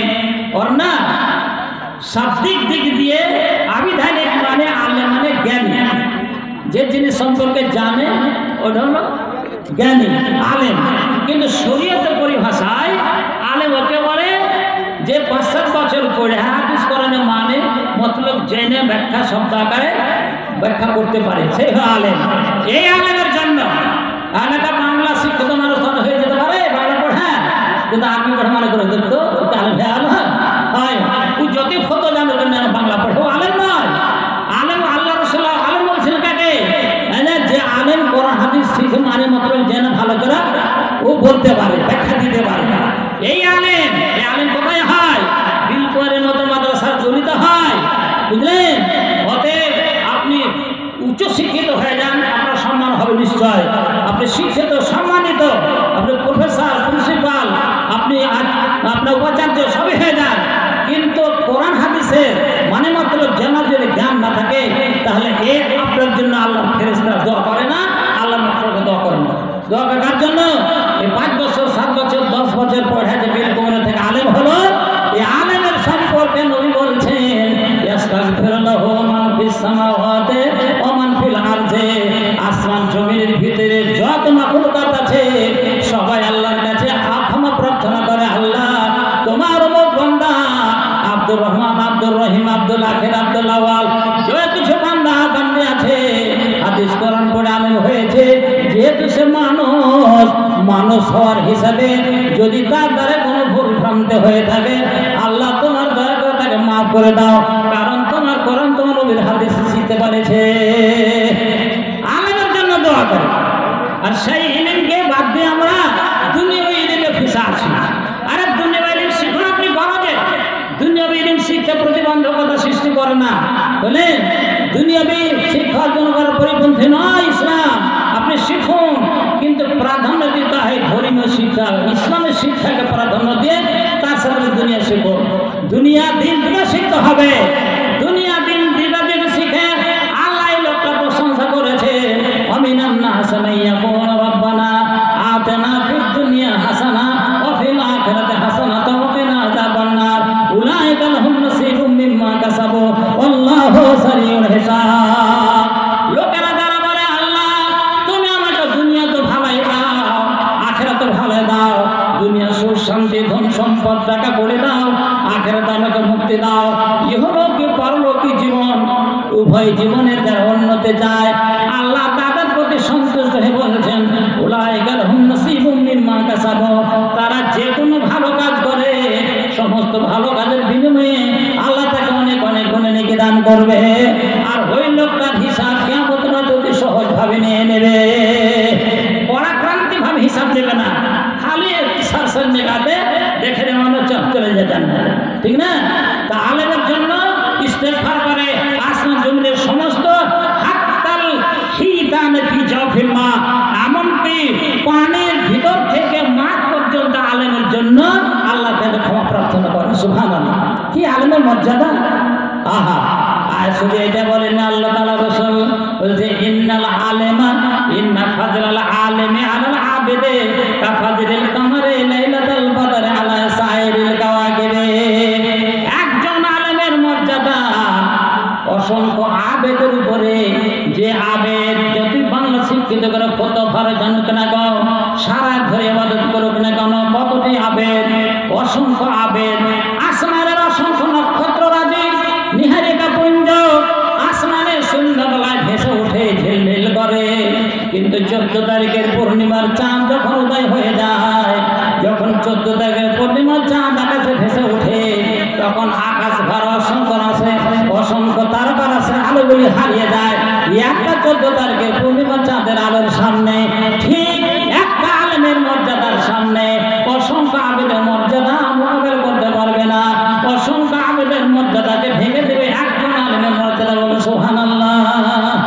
হ্যাঁ, এমন পর্যন্ত কি অন্য রওয়ায়াত আছে হাত্তাল নামনাতে ফি জোহরেহা, পিপিলিকা পর্যন্ত নিজের গর্তের ভিতর থেকে আলেমের জন্য ইস্তেগফার করে। কিন্তু আলেম কয়টা খুঁজে পাওয়া যাবে? ঘর বাংলা শিক্ষা শিক্ষিত, কিন্তু এক একটা গ্রামে এক একটা আলেম বের হয় না। হ্যাঁ, সেই জন্য রাসূল বললেন ভবিষ্যৎবাণী তুল্যমেল গায়রি দ্বীন, দ্বীনের শিক্ষা অর্জন করবে না মানুষ, দুনিয়া মেতে থাকবে। এই জন্যই এত বালা মুসিবত। তুল্যমেল গায়রি দ্বীন আতার রাজুল ইমরাতাহু, মানুষ তার স্ত্রীদের ইতাআত করবে, স্ত্রীকে খুশি রাখার জন্য ওর স্ত্রী যা বলবে তাই মানবে, ভালো মন্দ বিচার করবে না, ওকে রুষ্ট করবে না, ওর মনোক্ষুণ্ণতা সৃষ্টি করবে না। ও যাতে রাজি হয় সেই কাজটা করতে বাধ্য হয়ে যাবে, স্ত্রীর তাবে হয়ে যাবে। স্ত্রীর তাবে যা হয়ে যায়, নেই অন্যের বাপ বিচার করে না, ওকে দাইস বলা হয়েছে হাদিসে। দাইস কা পুরুষ যাকে আমরা ভাড়ুয়া বলি, দাইস জান্নাতে যাবে না। আর যে স্ত্রী তার স্বামীকে বাধ্য করে অন্যায় কাজ করতে, ওই স্ত্রীও জান্নাতে যাবে না। বোন, মা বোন শুনুন, যদি থাকেন তো খবরদার স্বামীকে অন্যায় কাজে বাধ্য করবেন না, নয়তো স্বামীও যাবে জাহান্নামে, আপনিও জাহান্নামে। আপনি বেপরদা হয়ে ঘুরতে চান, সিনেমা টপে যেতে চান, না গেলে আপনার স্বামীর প্রতি অসন্তুষ্ট, স্বামী দেখলে যে আমার স্ত্রী নারাজ থাকে, তাহলে ভেজাল হয়ে যাবে। তখন আপনার কথা শুনে ন্যাংটা হোক নম্বর, হ্যাঁ বাজারে সিনেমাতে আর যাত্রা নিয়ে চললো। এইরকম নারীর প্রতি জান্নাত হারাম, এইরকম পুরুষের প্রতি জান্নাত হারাম। ওরা ওই পুরুষ তো জান্নাতে যাবেই না, আর নারীটা জান্নাতে যাবে না। জান্নাতে যাওয়া তো দূরের কথা, এমন পর্যন্ত নেই যেটা রায় হাতার জান্নাতে, জান্নাতের ধ্যানটুকুও পাবে না। আল্লাহ তার রাসূল ভবিষ্যৎবাণী করলেন, আর যুগ জমানা চলে এসেছে, বেশিরভাগ আমাদের মুসলমান ঘরানার মেয়েরা ও নগ্ন অবস্থায় উলঙ্গ, অর্ধনগ্ন অবস্থায়, পূর্ণনগ্ন অবস্থায় বাজারে হাটে ঘাটে চলাফেরা করে। বুঝতে পারে যে এটা মুসলমানের মেয়ে না, মুসলিমদের মেয়ে। এমন পর্যন্ত কত ক্ষেত্রে দেখা যায় কত মুসলিম মেয়ে আছে, তারা ভদ্রতা বজায় রেখে চলে, মাথায় কাপড় দিয়ে চলে, পেচ্ছাপ পায়খানা পানি দিয়ে চলে, আর তার শরীরে থেকে চলে। কিন্তু আমাদের মুসলমান ঘরানা কতগুলো হাজি মাওলানার মেয়েও রাস্তাঘাটে চলে, তো বোঝা যায় না কার মেয়ে, কার স্ত্রী, কার বউ, বোঝা যায় না, দেখি উলঙ্গ হয়ে। আল্লাহ রাসূল বললেন, এই জন্য রূপকাসিয়াতিন আরিয়াতিন মুমিলাতিন মাইলাতিন রুসুহুন্না কাসনাতিল বাকুতিল মাইলাতিন লা ইয়াদখুলনা জান্নাতা ওয়া লা ইয়াজিদনা রিহাহা ওয়া ইন্না রিহাহা তুজাদু মিন মাসিরাতি কাযা ওয়া কাযা। আল্লাহর রাসূলের ভবিষ্যৎবাণী পূর্ণাঙ্গভাবে আমরা দেখতে পাচ্ছি। রাসূল কত সত্যবাদী ছিলেন। আগামীতে এমন মেয়েরা বের হবে, কাপড় পরে থাকবে কিন্তু উলঙ্গ। তার মানে শরীর যদি ঢাকা না থাকে উলঙ্গ নয়, ওর কোনটা উঁচা, কোনটা নিচা, কোনটা ফর্সা, কোনটা কালো, সবচেয়ে হয়ে যেত নেট জামা পরছে, হ্যাঁ না, টাইট ফিটিং পোশাক পরছে, বেটা ছেলের প্যান্ট পরছে, বেটা ছেলে হারেসা পরছে, বেটি ছেলেরা, ঠিক না? আর বেটা ছেলেরাও বেটি ছেলে কাপড় পরছে, প্রিন্টেড লুঙ্গি পরে, হ্যাঁ বিরাট সচরে দিয়ে সচরে প্যান্ট পরছে, লুঙ্গি পরছে। কি মেয়ে লোকের সহ না? কিসের লাগে মুসলমানরা লাভ খেয়েছে অন্য মুসলমানের কাছে, ইহুদি খ্রিস্টানের কাছে? নিজের ঐতিহ্যকে পদাঘাত করছে মুসলমানরা। ছেলেরা মেয়ে সাজছে, মেয়েরা পায়ের গিরা ঢেকে কাপড় পরবে, ছেলেরাই দেখেন যত প্যান্ট বাবু আছে সব কি 95% প্যান্ট কি গিরার নিচে। এদের প্রতি আল্লাহ পাক কিয়ামতের দিন দেখবে না। সাবধান, দৌড়ালি সব দৌড়ানো চলবে না। মসজিদ দৌড়াইলা ফের ঢেকে যায়, মসজিদ দৌড়াইলা ওই বেলা নামাজ পড়া তখন মসজিদের ভিতরে ছেড়ে দিলে কি কোনো সময় চলবে না। আর যে মুমিন যদি হও, প্যান্ট গিরার করে কেটে খালো, দৌড়ানো চলবে না। মুসলমান তো পরিচয় থাকবে না, আল্লাহ তোমাদের দেখবে না। না, লা ইয়ানজুরুল্লাহ ইলা মান জারা ফাইলা ইযা ফাইলা ওয়া লা ইউকাল্লিমুহুম ওয়া লা ইউযাক্কিহিম ওয়া লাহুম আযাবুন আলীম। যে পুরুষ লোক পায়ের গিরার নিচে লুঙ্গি পায়জামা প্যান্ট পরবে, আল্লাহ পাক কিয়ামতের দিকে রহমতের নজরে তাকাবে না, কথাই বলবে না, পাক করবে না, নোংরা করবে, জাহান্নামে ফেলে দেবে, কঠিন শাস্তিতে ফেলে দেবে। তো আজকে মেয়েরা চাল ধরেছে ছেলেরা, আর ছেলেদের চাল ধরেছে মেয়েরা। মেয়েরা প্যান্ট পিনছে, অনেক মেয়ে দেখবেন প্যান্ট গিরার উপর থেকে ওদের প্যান্ট আছে, আর প্যান্ট পিনছে যে 99%। হ্যাঁ, তাহলে দেখেন তাই মেয়েরাই পড়ছে গিরার উপর থেকে প্যান্ট, আবার প্যান্ট পড়ছে কি তাই ফিলিং প্যান্ট পড়ছে, তাই না? যেন ওটা নিজে হয়েছে। তো মেয়েদের ব্যাপারে এটা আমরা সমালোচনা করি, আর একটা বিতর্কিত মহিলা বাংলাদেশ থেকে বিতাড়িত, কোথায় জার্মানি জাপানে থাকে, কলকাতাতে কিছু ছিল, এখন ছিল জানি না। তো কি এটা কি তাসলিমা? এই তাসলিমা ইসলামের কট্টর দুশ্মন, কিন্তু একটা হাদিস বলেছে, না হাদিস বলছি, নিজে একটা মন্তব্য করেছে বা কথা বলেছে, যতই বড় শত্রু হোক যুক্তিযুক্ত কথা বললে মানতে হবে না? আরে শয়তান সবার সবচেয়ে বড় শত্রু, ও তো যুক্তিযুক্ত কথা বলেছে, আল্লাহ রাসূল মেনে নিয়েছে, মানে নেই। আয়াতুল কুরসি পড়ে শিখে গেল যে আয়াতুল কুরসি পড়ে চোর আসবে, হাদিসে আমার বাবু জানেন সব হতে চায়, তাই না? যে 3 দিন পর্যন্ত ধরলো ছাড়লো, রসুল বারবার জিজ্ঞাসা করলো কই চোরটা, চোরটা শেষে আল্লাহ রসুল কিন্তু বারে বারে এত রিকোয়েস্ট করেছে কান্নার স্বরে, আমার মনে দয়ার উদ্বেগ জেনেছিল, আমি ছেড়ে দিয়েছি। 4th দিনে বলছে আর তোকে ছাড়বো না, বারবার আমাকে ফাঁকে দিচ্ছিস, এই রসুলের কাছে নিয়ে যাবো। চোর তো 14 ইলমের পড়া, ও জানছে যে আমাকে ধরে দিয়ে যে মোহাম্মদের আমার হাত কাটবে, কারণ চোরের শাস্ত্রের হাত কাটা। তো বলছে বাবু এই একটা আমি আপনাকে মন্ত্র শিখিয়ে দিছি, এইটা আপনি পড়ে শুতে যাবেন, কোনো চোরের বেটা চোর আপনার ঘরে চুরি করতে আসতে পারবে না বাইতুল মাল। কি বল ফেরা সেরা ফাঁকরা আয়াতুল কুরসি যখন ঘুমাইতে যাবেন রাতের বেলা, আপনি বাইতুল মাল ঢুকাচ্ছেন, ফিতরার মাল, খেজুর গম সব, তো আপনি ঘুম পড়বেন নিশ্চিন্তে, একটা আয়াত পড়ে নেবেন, কোনো চোর আসবে না। কি আয়াত? আয়াতুল কুরসি পড়ে নেবেন। যে ঠিক আছে, তো দৌড় দেখছি আমি ছেড়ে দিলাম।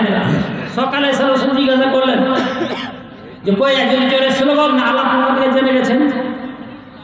তো বলছে হুজুর এই একটা আমাকে মন্ত্র শিখে গেছে, এটা পরীক্ষা করার জন্য ছেড়েছিল। কি বলেছে? বলেছে আয়াতুল কুরসি পড়ে শুতে যাবে, চোর আসতে পারবে না। নবীজি বললেন ইন্নাহু কাযুবুন, তো সারা জীবন ধরে মিথ্যা কথা বলে, মিথ্যুক, কিন্তু ওয়ালাকিন সাদাকা, আজকে কথাটাও সত্য বলেছে, মেনে নিতে হবে। তারপর চোর আসেনি, তো চোর শিখে গেছে শয়তান, চোরটা শয়তান, সব থেকে মানুষের বড় শত্রু, ওর কথা রসুল মেনে নিয়েছে। তো তাসলিমের কথা মানতে কে আছে? যুক্তিযুক্ত কথাটা ও বলেছে কি ইসলাম বলে মেয়েরা টাইট ফিটিং পোশাক পরতে পাবে না, যুক্তি দেখায় যে ওদের শরীর আকর্ষণীয়, ছেলেরা আকৃষ্ট হবে, ছেলেরা তার প্রলুব্ধ হয়ে যাবে, যে ব্যভিচার লিপ্ত হবে। তো পুরুষরা কোনখান থেকে পেল ওরা টাইট ফিটিং পোশাক করতে পাবে? পুরুষদের দেখলেও তো নারীরা আকৃষ্ট হয়, পুরুষদের দেহ দেখলে নারীরা কি হয়? আকৃষ্ট হয় না? আকৃষ্ট হয়। তাহলে পুরুষরা কেন টাইট ফিটিং পোশাক করবে? পুরুষের জন্য টাইট ফিটিং পোশাক পরানো যায়। এই যেসব প্যান্ট বাবুরা টাইট ফিটিং প্যান্ট পরছে, ছেলে হোক চাই মেয়ে হোক, মেয়ে তো হারাম আছে, ছেলের জন্য প্যান্ট পরা পোশাক, টাইট ফিটিং পোশাক পরা হারাম। মেয়েটার কথা ধ্রুব সত্যতা মুসলিম শরীফ চলুন আপনি, সেই মুসলিম শরীফ 2য় খণ্ডে আছে, লাকিব বিন সাবেরা হাদিস বলছেন, বাপ বেটাকে হাদিস শোনাচ্ছে, যদিও লজ্জার কথা, কিন্তু সত্য বলতে কোনো আল্লাহকে কোনো লজ্জা নেই, অত সত্য বলতে লজ্জার কোনো কারণ নেই। উনি বলছেন যে আমরা জেহাদে গেলাম, তৎকালীন প্রথা ছিল, জায়েজ ছিল, মুতা মানে বিদেশে কোনো একটা নারীকে নিজের কাছে রাখা, স্ত্রীর মতো ব্যবহার করা, কিছু বিনিময় দিয়ে। যদি বিদেশে তার যৌন ক্ষুধা নিবারণ দরকার আছে, স্ত্রী নেই, জেহাদে গেছে, 10 দিন 20 দিন 5 দিন থাকতে হবে, তো রসুল ছাড় দিয়েছিলেন, তাহলে যদি ইচ্ছে হয় তাহলে কোনো নারীকে তুমি ব্যবহার করতে পারো স্ত্রীর মতো। তো লাকিব বিন সাবেরা বলছেন আমরা গেলাম, আমার সঙ্গে আমার চাচতো ভাই আছে রেওয়াতে, আমার সাথী, দুজন গেলাম, মেয়ের খোঁজ আমাদের দরকার আছে। একটা মেয়ের কাছে গেলাম, মেয়েরা দেখতে সুন্দর, ডেল ফেস ফিগার ভালো, আমরা নিজেদেরকেও সামনে পেশ করলাম। আমি বলছি এই আমার কাছে থাকবা? লাকিব বিন সাবেরা বলছেন আমি বলছি আমার কাছে থাকবা? ওকালা সাহেবী, আর আমার সাথীরা বলছে আমার কাছে থাকবা।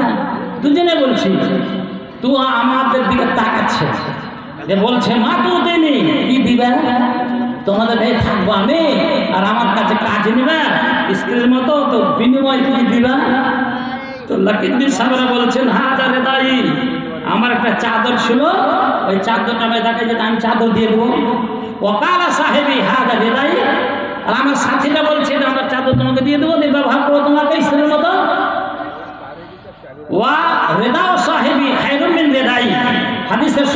আমি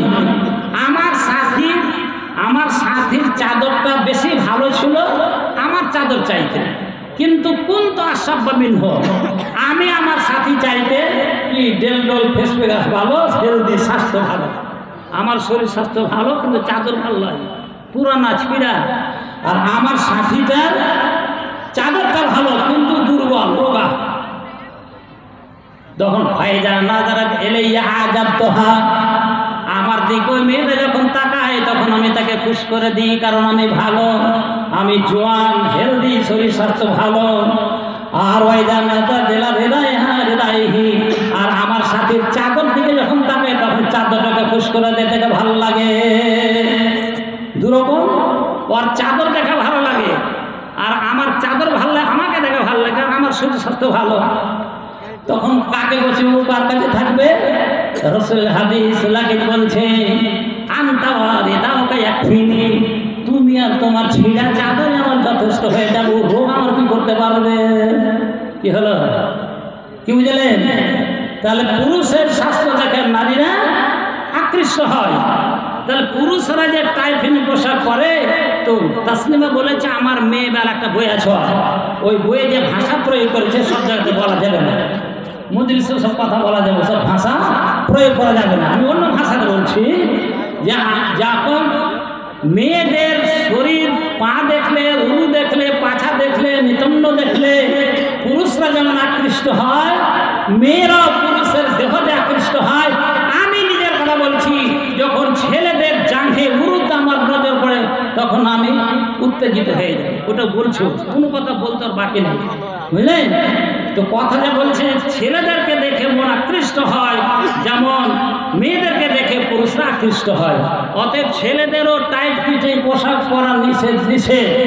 এখনকার ছেলে যে টাইট পোশাক প্যান্ট করছে, আর ওখানে নামাজি বাবু একটা ছেলেকে দেখছি যে হাওয়াই শার্ট পরেছিল কোমরের উপর থেকে, আগের হাওয়াই শার্ট লম্বা করে পাছা ঢাকা থাকতো, এখন ছেলে পেলে করছে কি ছোটা টাইট হাওয়াই শার্ট কোমরের উপর থেকে, আর প্যান্টটা কোমর থেকে, আর এত টাইট যেতে দেখছে তো জামাটা পিঠে উপরে উঠে গেছে, আর প্যান্টটা নিজের দিকে টান দিছে, দুই জোড়া ফাঁক হয়েছে। ধন্যবাদ। কোথায় পেল? কোন হাদিসে পেল? কোন শরীরে পেল? কাজেই কোনো ছেলে টাইট পোশাক করতে পাবে না।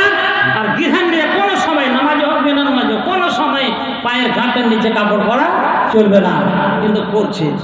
তো কি আল্লাহ রাসূল বললেন না, যা ছেলেরা মেয়েদের অনুকরণ করবে, মেয়েরা ছেলেদের অনুকরণ, ছেলেদের পোশাক মেয়েরা পরবে, মেয়েরা ছেলেদের পোশাক পরছে, যা রাসূলের ভবিষ্যৎবাণী বাস্তবে দেখতে পাচ্ছি আমরা। কাজী আমাদের উপরে আল্লাহর পক্ষ থেকে বারাত আসবে। তো বলছিলাম আতার নিমরাতা হো, ও মেয়ে তোমার স্বামীকে অন্যায় কাজ করতে আদেশ করবে না, আর ও ছেলে স্বামী আপনার স্ত্রী কথা মতো চলবেন, কিন্তু না জায়েজ নয়, ওর কথা তো মানতে হবে।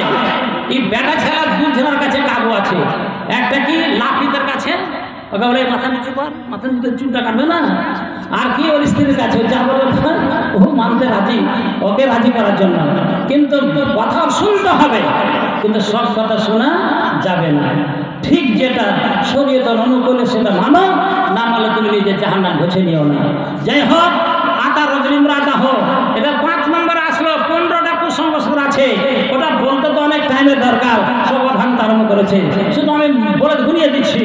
আতা রজলিম রাজা হোক, আক্কা উম্মা হোক, মায়ের নাফরমানি করবে, মায়ের অবাধ্য হয়ে যাবে ছেলে মেয়েরা, বিশেষ করে ছেলেরা।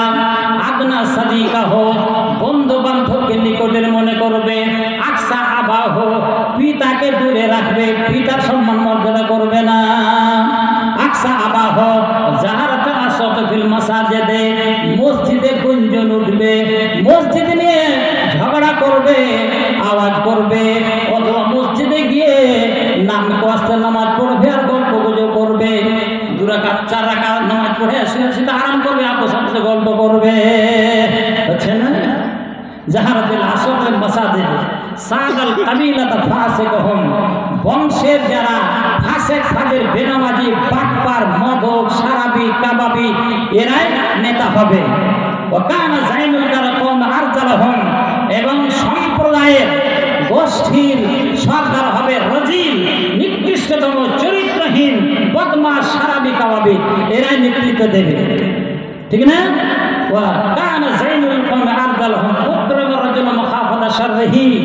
মানুষের সম্মান হবে বদমাশের কারণে। বদমাশ লোকের মানুষ সম্মান করবে, ভালো লোক ভোলা ভালো লোকের সম্মান করবে না। বদমাশ লোকের বদমাশি থেকে বাঁচার জন্য সম্মান করবে ভয়ে ভক্তি, ভয়ে সম্মান। উক্রম রাজুল মহাফতা সরহি ও সরে বাতিল খুমরও, ব্যাপক হারে শরাব পান করবে, ব্যাপক হারে মদ পান করবে। মদ বলতে শুধু শরাব যে বোতলে বোতল আছে ওটাই মদ না, যে জিনিসটাতে মানুষের জ্ঞানকে শূন্য করবে সেটাই হলো মদ। আল খামর মা খামার আকলা, খামর মানে মদ, যে জ্ঞান শূন্য করে যে জিনিস ব্যবহার করে সেটাই হলো মদ। যে জর্দা, গুটকা, গুল, ফেন্সিডি যেগুলো কি বেশি মাত্রায় খান আর জ্ঞান শূন্য হবেই হবে, এটাও হারাম। তাই ব্যবহার হচ্ছে না, ব্যাপক হারে হচ্ছে। হ্যাঁ, গুটকা খাচ্ছে, গুড় খাচ্ছে, আপনার শিখর খাচ্ছে, খৈনি খাচ্ছে, তাম্বাকু, সব কি এসব হারাম, ব্যাপক হারে হচ্ছে না? রাসূলের হাদিস প্রমাণিত হয় না? হ্যাঁ, সরে বাতিল খবর লানা জাহারাতিল কায়নাত মাঝে খবর, বাদ্য বাজনা প্রকাশ পাবে, নর্তকীরা নাচ গান করবে প্রকাশ্যে, এটা ব্যাখ্যা করবার দরকার নেই। ও লানা আখর হাজিমাতা ওয়ালাহা, পরবর্তী লোকেরাকে লাঞ্ছন করবে, ভর্ৎসনা দেবে। ওরা বিজ্ঞান জানতো না, ওরা সব মানে পূর্বের লোকেরা সব গোড়া ছিল না, ওদের মানে গোড়ামি যায়নি, শিক্ষা অর্জন করেনি, এসব বিভিন্ন আখ্যা দিবে অযুক্তি।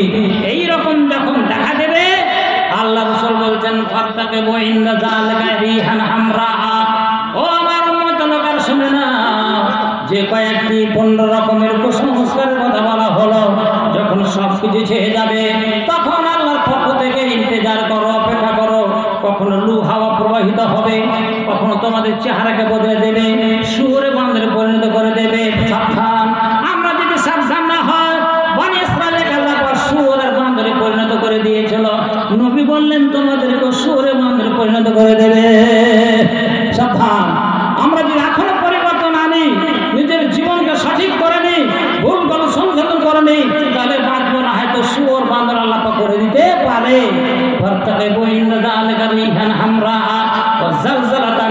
সেখানে ভূমিকম্প হবে, যত্রতত্র খাসফান ধস নামবে, ও মাসখান চেহারা পরিবর্তন করে দেবে, ওয়াকাদফান পাথর বর্ষিত হবে, ও আয়াতিন তাতাবা, এইরকম পরস্পর একের পর এক এমন ভাবে তড়ি ঘড়ি আজাব আসবে। কামে জামিন কোতে আসিল গহ, একটা হারকে যে মালা গাঁথা থাকে, মালার সুতারা যখন কেটে দেওয়া হয় তখন মালার দানাগুলি ঝরঝর করে পর করে পড়ে যায়, ওই রকম পরস্পর আজাব আসতেই থাকবে। তা আমাদের পরিস্থিতি কি? যারা বোধক মানুষ, যারা ভাবক মানুষ, যাদের বোধগম্য আছে, তারা নিশ্চয় বুঝতে পারছেন কি আমাদের অবস্থা। আজ মাদ্রাসা মক্তব হচ্ছে, আলেমরা হচ্ছে, কিন্তু আলেমের মতন আলেম হয় না, চরিত্র গঠন হয় না। নবী বলেছেন ওই স্থলে উত্তম মাকারিমুল আখলাক, আমি প্রেরিত হয়েছি মানুষের চরিত্র গঠন করার জন্য। প্রিয় ভাই আমার, তো যতটুকু হচ্ছে মাদ্রাসা আছে বলে হচ্ছে, মাদ্রাসা যদি না থাকতো, মাদ্রাসায় ইসলামী তালিম যদি না হতো, তাহলে যেমনকার মানুষ পৌঁছেছিল পূর্ণ পশু হয়ে যেত। এখনো যতটুকু বাকি আছে অসুস্থ পর্যায়ে পৌঁছিতে, এখনো বাকি আছে হাদিস কোরআনের চর্চা আছে মাদ্রাসাগুলিতে, সেই বলে আছে। তাই প্রাণের ভাইয়ের আমার, আপনারা মাদ্রাসাকে ভালোবেসেছেন বলে এত বড় বিশাল আকারের বিল্ডিং এলাকার মানুষ মুক্ত হস্তে দান করে পরিচালনা করছেন। এই মাদ্রাসাকে আয় দিন পরিচালনা করার জন্য মুক্ত হস্তে বেশি বেশি দান করতে হয়। এখান থেকে যে আলেম প্রোডাক্ট হয়, ওই আলেমরা যতটুকু পারছে দিনের কথা পৌঁছে দিচ্ছে। আলেম যদি তৈরি না হয়, তাহলে হাদিস কোরআনের শিক্ষা কি উৎপাদিত হয়ে যাবে, হাদিস কোরআন শিক্ষা উৎখাত হয়ে যাবে। এই জন্য মাদ্রাসা তৈরি করা, মাদ্রাসা পরিচালনা আসু প্রয়োজন আছে। তাই ভাইয়েরা আমার ও মায়েরা আমার, সভা প্রায় খালি হতে চলেছে। আমি বিদায় লগ্নে বিদেশি মানুষ আপনাদেরকে দোয়া দেওয়ার জন্য আমার বন্ধুবর মোহাম্মদ মুক্তাসে বলেছেন কাগজ হাতে নিয়ে শেষের দিকে আপনি একটু দোয়া করে দেবেন। তাই আমি বিদেশি মানুষ আপনাদের করজোড়ে নিবেদন জানাই, মাদ্রাসা সাদকায়ে জারিয়া রসুলের হাদিস আপনারা জানেন যে মাদ্রাসাতে কোরআন হাদিস পড়া হবে, যতদিন চলবে আপনি মরে যাওয়ার পরে নিকে পৌঁছতে থাকবে, এটা সেই হাদিস কথা বলছি। তাই আসুন, এখন জালসার সমাপ্তির পথে চলে এসেছে। এই শেষ লগ্নে আপনারা যদি মুক্ত হস্তে দিয়ে যান, আল্লাহর হস্তে মাদ্রাসাকে দিয়ে যান, আপনাদের জন্য আমি দোয়া করি। মুসাফির মানুষ শাহিদুল ইসলাম এর টিম, হ্যাঁ, বাইরে থাকে, 17,000 টাকা দিয়েছে। আর এইগুলো দেখেন, শহীদুল ইসলাম নাম সবার নাম ধরে। আচ্ছা, দিলকুমারী জালসাতে শহীদুল ইসলাম এর টিমরা সবাই মিলে দিয়েছে, কেউ 5,000, কেউ 500।